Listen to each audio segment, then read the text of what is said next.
ইমান মজা কিয় লাগিছে আজি আজি যে হল হলি।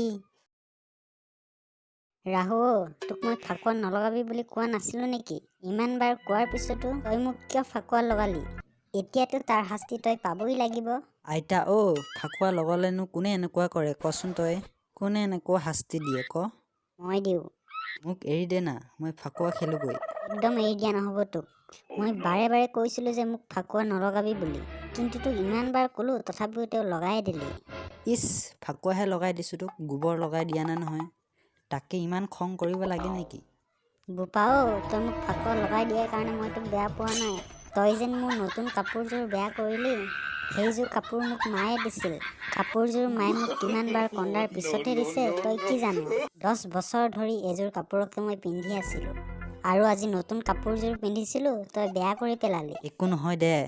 এইবোৰ মই নাজানো। মোক নতুন কাপোৰ কিনিবলৈ 10,000 টকা দে, নহ'লে তোক আজি এৰি নিদিওঁ। আইতা তই বৰ অবুজ ছোৱালী দেই। 200 টকাৰ কাপোৰযোৰকে তোক 10,000 টকা দিব লাগে। কাপোৰযোৰ খুলি দে, মই চেনিটাইজাৰেৰে ধুই দিম, ৰং নাইকিয়া হৈ যাব। নহ'ব, মই এইযোৰ কাপোৰ নিপিন্ধো আৰু। একো নহয় দে, পিন্ধচোন।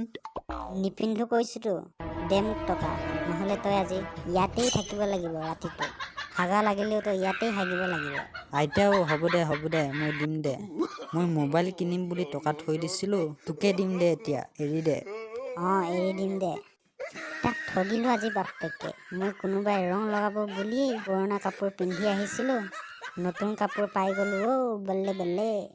ইমান মজা কিয় লাগিছে আজি আজি যে হল হলি। দিলো তাকে গালি, পাই গ'লো নতুন কাপোৰ কানি। এতিয়া হলি খেলিম হাঁহি হাঁহি, নকৰো দুষ্টামি।